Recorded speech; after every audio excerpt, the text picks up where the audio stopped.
Hubungan Singapura-China menjadi tumpuan lawatan Perdana Menteri Lee Hsien Loong ke China. Beliau mendarat di Guangzhou petang tadi untuk memulakan lawatan rasmi 6 hari ke negara itu. Semasa rangka lawatan ini, PM Lee akan bertemu dengan para pemimpin utama China termasuk Presiden Xi Jinping dan Perdana Menteri baru Li Qiang. Lawatan PM Lee ini dilakukan sedang China berusaha merancakkan semula ekonominya selepas ia melonggarkan langkah-langkah kawalan COVID-19 dan membuka semula sempadannya. Guangzhou adalah antara 9 bandar dalam wilayah Guangdong yang merangkumi kawasan Teluk Raya yang termasuk Hong Kong dan Macau. China mahu membangunkan kawasan itu menjadi pusat teknologi utamanya. Kali terakhir PM Lee melawat Guangzhou ialah pada 2014. Beliau dijangka mengadakan perbincangan dengan Setiausaha Parti Guangdong Huang Kunming. Encik Lee kemudian akan menyampaikan ucapan di Forum Boao. Forum di Pulau Hainan itu yang akan dihadiri para pemimpin dunia lain adalah acara tahunan China bagi membincangkan isu-isu ekonomi serupa seperti Forum Ekonomi Dunia. Selepas itu Encik Lee akan ke Beijing untuk bertemu dengan Presiden Xi Jinping. Kali terakhir kedua-dua pemimpin itu bertemu adalah di luar sidang puncak APEC di Bangkok November lalu. PM Lee juga akan bertemu Perdana Menteri baru China Li Qiang. Kali terakhir mereka bertemu adalah pada 2018 semasa Encik Li Qiang menjadi ketua parti di Shanghai. Semasa di Guangzhou, Encik Lee juga melawat firma kenderaan berautonomi WeRide di mana beliau meninjau bas tanpa pemandu. WeRide ditubuhkan pada 2017 dan berpangkalan di Guangzhou. Ia beroperasi di 25 bandar merata dunia termasuk di China dan Amerika Syarikat. Firma itu juga ada rancangan untuk mula menguji kenderaan-kenderaannya di Singapura tahun ini. Kementerian Tenaga Manusia MOM akan mengumpulkan maklum balas bagi membantunya membentuk dasar-dasar dan program berkaitan tenaga manusia dengan lebih berkesan lagi. Ini dilakukan menerusi tinjauan tenaga buruh menyeluruh bermula bulan depan. Dari 3 April hingga 31 Julai, MOM akan secara rambang memilih isi rumah yang mewakili penduduk Singapura secara keseluruhan. Isi rumah yang terpilih akan dimaklumkan melalui pos. Maklumat akan dikumpulkan daripada kesemua anggota yang tinggal di rumah tersebut. Tinjauan itu akan mengumpul data berkaitan demografi serta pekerjaan termasuk pendidikan dan kerjaya. Garis Panduan Majlis Gaji Kebangsaan NWC serta Akta Persaraan dan Pengambilan Bekerja Semula pernah menggunakan tinjauan serupa bagi membantu usaha melakar pelbagai dasar dan program. Ibu bapa yang mempunyai anak berkeperluan khas tidak lagi perlu ulang-alik antara prasekolah dengan pusat pencegahan awal. Ini selepas satu program perintis dijalankan di 7 prasekolah yang menyediakan kedua-dua khidmat berkenaan.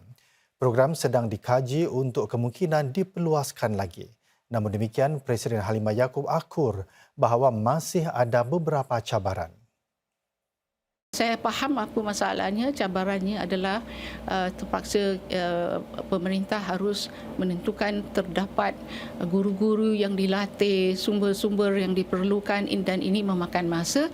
Tapi tentu sekali lah jika kita merasakan bahawa setiap kanak-kanak harus diberikan kebolehan yang terbaik untuk memulakan kehidupan mereka dan ini termasuk kanak-kanak yang mempunyai keperluan khas.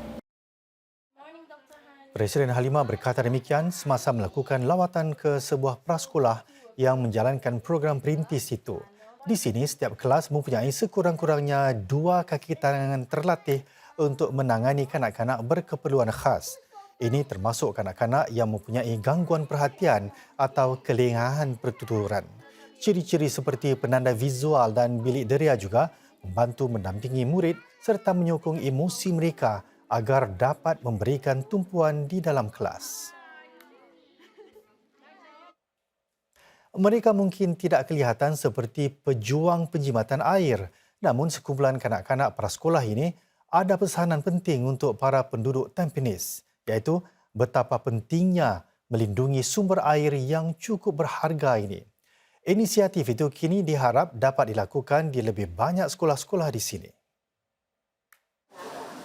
Tubuh mereka mungkin kecil, tapi misi mereka cukup besar, menjimatkan air. Mereka sudah pun belajar pelbagai cara untuk menggunakan air yang dikitar semula. Daripada mencuci kereta kepada menyiram tanam-tanaman. Kegiatan di tadika yang terletak di Tampines ini merupakan sebahagian usaha penjimatan air kebangsaan. Sebilangan kanak-kanak kecil ini malah ingin lakukan perubahan gaya hidup. I test to wash my hair with less water. I test not to play with water in the bathroom. I test to use less water during shower. Children had their hands-on activities with water, which is like very interesting for them. They also had a lot of field trips that they went out to see our Tampines waterway and going to the new water resources at the Marina Barrage. 10 pelajar prasekolah ini juga berpeluang mengedarkan penanda buku serta risalah kepada para penduduk Tampines mengenai penjimatan air. It's a refreshing take to see that young children as young as 3-4 years old are taking the message to the heartlands and to the masses. It helps them to also reflect on themselves and say, as adults, what should we do when the children themselves are taking such a passionate stand about saving water and recycling used water. Semangat serta kegairahan terhadap penjimatan air sebegini diharap dapat dikembangkan ke lebih banyak tadika serta pusat penjagaan kanak-kanak di seluruh Singapura.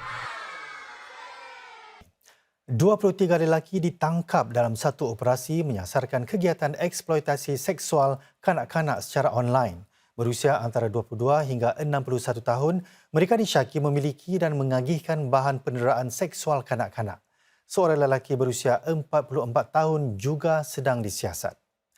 Peralatan elektronik seperti komputer, telefon bimbit dan cakra keras juga dirampas semasa operasi merata negara yang dijalankan selama 5 minggu.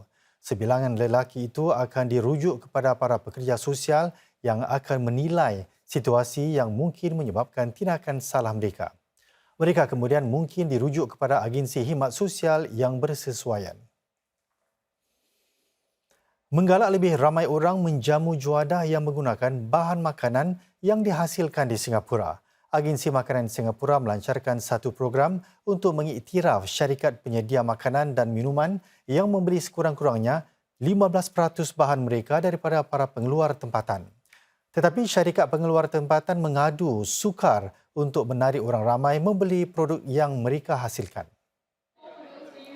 Di bawah program pengiktirafan baru itu, perniagaan F&B yang membeli daripada pembekal bahan makanan tempatan akan diberi label serta penilaian. Lebih banyak jenis bahan makanan yang dibeli daripada para pengeluar tempatan, lebih tinggi nilai yang diperolehi. Selain daripada usaha tersebut, masyarakat umum juga digalakkan untuk membeli daripada pembekal tempatan. Untuk memastikan daya tahan bekalan makanan Singapura, para pengeluar tempatan menyatakan perlu ada permintaan mantap bagi hasil tempatan. Ini kerana semua bahan makanan itu memerlukan masa untuk dihasilkan. Maka itu, satu sistem label ladang kemeja akan digunakan. Yang diharap dapat menarik perhatian dan membantu para pembeli membuat pilihan dengan lebih maklum.